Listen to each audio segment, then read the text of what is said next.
매일 성경과 함께하는 오늘의 큐티 시간입니다.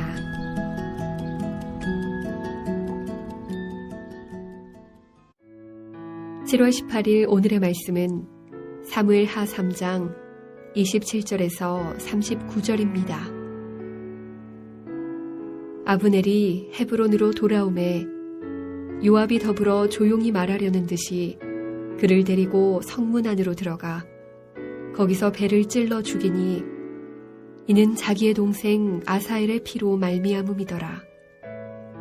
그 후에 다윗이 듣고 이르되 넬의 아들 아브넬의 피에 대하여 나와 내 나라는 여호와 앞에 영원히 무죄하니 그 죄가 요압의 머리와 그의 아버지의 온 집으로 돌아갈지어다. 또 요압의 집에서 백탁병자나 나병 환자나 지팡이를 의지하는 자나 칼에 죽는 자나 양식이 떨어진 자가 끊어지지 아니할지로다 하니라.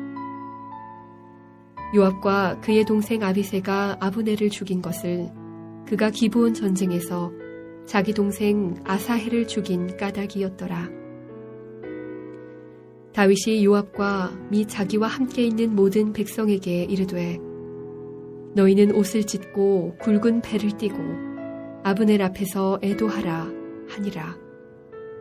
다윗 왕이 상여를 따라가 아브넬을 헤브론에 장사하고 아브넬의 무덤에서 왕이 소리를 높여 울고 백성도 다 우니라.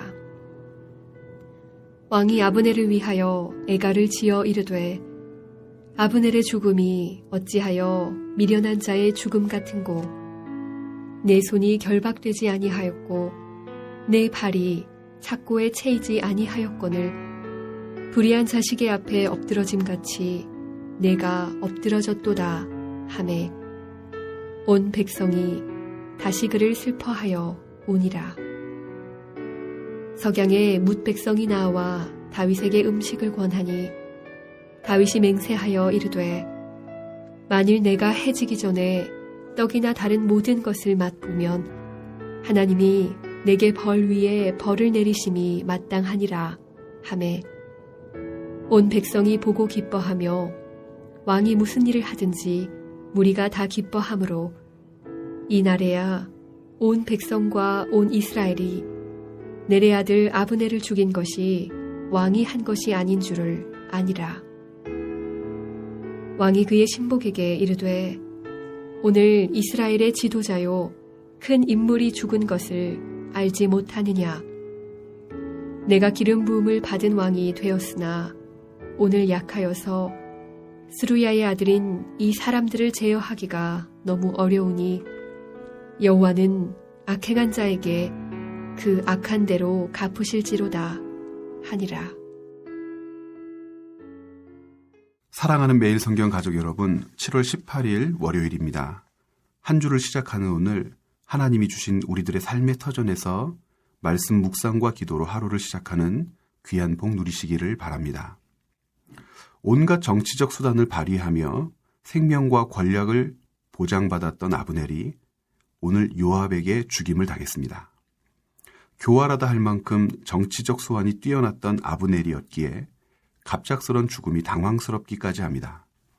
아마도 아브넬은 성문 안이라는 장소의 법적 의미와 헤브론이라는 지역이 갖는 종교적 특별함 때문에 별다른 의심 없이 안심하고 요압을 따랐던 듯합니다. 우선 다윗이 통치하고 있었던 헤브론은 구약성경 출애굽기 21장과 35장에 기록된 6개의 도피성 중 하나였습니다. 하나님께서 모세에게 도피성을 만들라 하셨던 이유는 법적 절차 없는 보복살인이 일어나지 않도록 하기 위함이었습니다.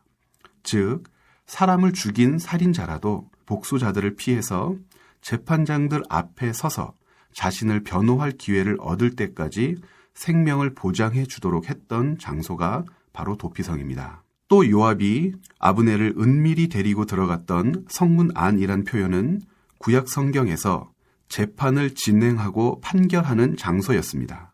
그러므로 아브넬은 그 어떤 곳보다 더 안전한 곳에 머물고 있다고 판단했을지도 모릅니다.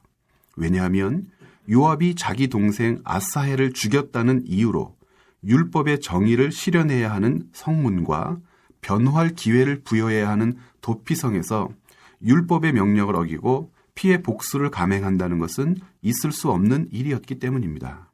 그러나 아브넬의 기대와 달리 요압은 있을 수 없는 그 일을 감행했습니다.